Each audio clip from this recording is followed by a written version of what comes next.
friends. Thanks for joining me today. Thanks for visiting my home, Heritage House. Today we're going to talk about being a wiser consumer and creating your cozy home with old-fashioned family values.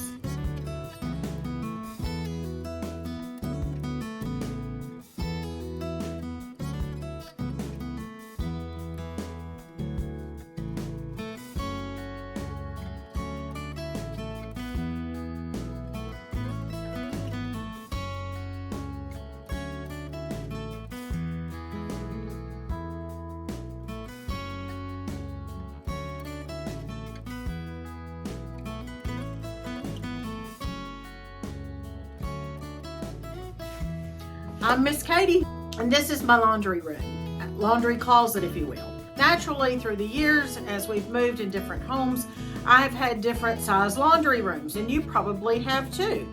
In the farmhouse that I raised my adult children in, and I grew up in, that laundry room was really big, and my mother had her sewing machine in there, so it was a really multi-purpose, nice big room.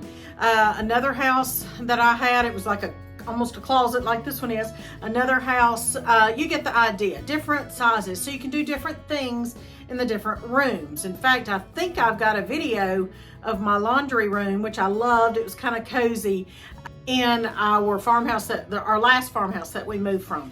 Well, this house is smaller in general, and I've got my washer and dryer here in this, what I'm going to call closet. Actually, it is. It had the bifold doors on it when we moved in, and John Boy and I took those off. I just don't care for bifold doors, plus they were in the way.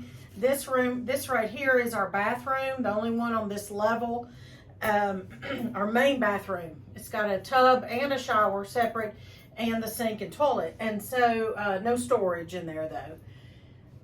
So I've loved everywhere I've lived in all the houses, but some places, some things in certain houses I like better than others. But I want to give you a tour of what I've got going on here. I've got a lot of tips I hope that will help you. Here's one tip. Teach your children how to do the laundry. Now, how to do their own laundry. I cannot show you today, but I had cards that I made up. They had cute little designs and everything, and they were laminated, and they were on one of those O-rings, and I kept those in my laundry room. I don't have those now, probably should. This down here on the door is, on the washer, is Little Music Man's directions of how he's supposed to wash his clothes, but that's in his own handwriting. And but I used to have cute little cards back when I only had 3 children, and I thought I had a lot of more time. Well, I did have more time than I do now. I want to add too that sometimes I have, I used to mark with a Sharpie on the actual washing machine dial area. I would put arrows or dots or whatever I needed to do so that the kids could remember where to set their dial. But you can do that. It told how to wash jeans. It told how to wash the sheets, the underwear, socks, that kind of thing. Regular clothes, red clothes, separate from everything else. So if you have someone at home, doesn't have to be children, if you have a husband or a spouse that is trying to learn how to wash clothes or wants to help you, or you're sick and you can't get to it, you can't do it, then it's great just to have how-to cards. So that's one tip. Through the years, y'all, folks have told me that I have a cozy home, and that is why recently I changed my little tagline here on with Heritage Ways in general to talk about cozy homemaking with old-fashioned family values, because it dawned on me a lot of people want to know how to have a cozy home, and I don't know that I'm anything special necessarily. I just know what I do, and if I can share these little things with you along the way, then I am happy to do that. So if you'd like to learn about cozy homemaking with old-fashioned family values, I would encourage you to subscribe and walk this journey with us. One thing I do is do anything homespun in my home. Now, these are not things I've learned. My secret and the only tip that I have, if I could only give one tip ever to anybody as far as homemaking, would be to put in it what you love. Put in it what you love. And I love homemade, homespun, handmade, heritage items, wood, natural items, not plastic, but natural materials, and that kind of thing. Warm glow, not a bright light like I have here. I have this blue light, but I don't like this light fixture. But also, that reminds me to be content with what you have if you can't have something else that you want. So I have this quilt. Now this quilt top, it's just a quilt top. And it was given to me by my mother-in-law, and her grandmother made it. It is not perfectly square, so it was going to be hard for me to make a quilt out of it. And so at our last farmhouse, I used this as the curtain in Little Miss Homemaker's closet. And so these ties right here, my friend Vicky in Tennessee, if you're watching, Vicky, I love you. She added these ties, and so at the other house, I use these ties here, Grosgain ribbon, and I just use those for in the closet to hang the shower curtain, or the quilt top rather, not shower curtain. You could use it as a shower curtain, I guess. But then we took extra ribbons. We were just taking extra ribbons that we found. My mother actually made this little thing, decoration, a little bow, I guess, if you will. These two for these three for Little Miss Homemaker. My mother's passed on, but she made these little things, and we hung those up there. So, you know, it's just natural materials. It's homemade, has a story. So my great grandmother-in-law made this, and that is what I now use in this house for this covering when I have company or something. But it doesn't fit from side to side, and you can see that, but I'm not stressed about that. You know, I mean, it's just something, obviously people know something's on the other side of this, and I'm not trying to make my home, you know, magazine worthy. So I'm just, you know, it's just something that when they come in the back door, they don't have to look at the washer and dryer. And my two washboards that I've had forever. Now I want to say in the, I want to answer some questions from the, off-grid laundry video that I did not long ago. Somebody asked if you could still buy these. Yes, you can. I saw some just after I made that video and I got that question. I actually saw one in a thrift store. It wasn't Goodwill. It was like a Mennonite operated thrift store. I have seen them at Goodwill, all kinds of thrift stores, yard sales. And if you want to buy them new, I've seen them at Lehman's. I've seen them all over the internet. So yes, you can still buy washboards. But I'll tell you right now, actually, I think one of these came out of my grandfather's barn. One is a glass, the glass, and one is the galvanized tin. But I'll tell you right now, an old one works just as fine, just as well. So you saw me do that in the video there. I do not care for plastic in my home, but to save money and time, Mr. Patient's time, we just kept this plastic shelf thing that you can buy anywhere. And that's another tip. Remember, if you are buying what is out there in the big box stores, your house is going to look like everybody else's that bought what is out there at the big box stores, you know. So in our other house, the one we came from, and I think we've got several videos here on YouTube made in that house, and you can see all the shelves that Mr. Patient made me out of wood. And I bought antique brackets off of eBay, and I bought some new, Hobby Lobby and different stores, brackets that is, and then I would paint the shelves so our shelves were unique, and the wood made it more homey, because I think plastic feels, to me at least, in my opinion, it feels cold and not cozy.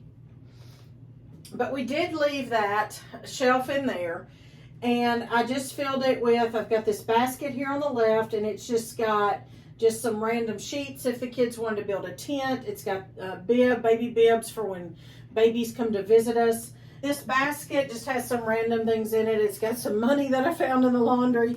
It's got dryer sheets, which I usually don't use. These are from the Wellness Company. So they just came in a welcome box that I got, and every now and then I'll have a need for one. I will tell you this though. Do you know that if you have stuck on food in the kitchen, you have a pot and it will not come clean, if you'll take one of these dryer sheets and you will put this in the pot with some warm water and let it soak overnight, the stuff in the dryer sheets will loosen the dried on food in your pot and you can clean it easier. Also, I always, when I do use these, which is once in a blue moon, I tear them in half and I only use half for a load. So that's why I've got a whole lot here. Sorry, I wasn't holding it up. I've also got these wool dryer balls. I don't know, the verdict is out on these. I'm not quite sure what I think about them. This is my second time to use them. If you've used these wool dryer balls, comment down below and let me know what you think about them. Just, y'all talk about that. And then here's a picture of me. This is what my mother always had hanging in her laundry room. Look at that.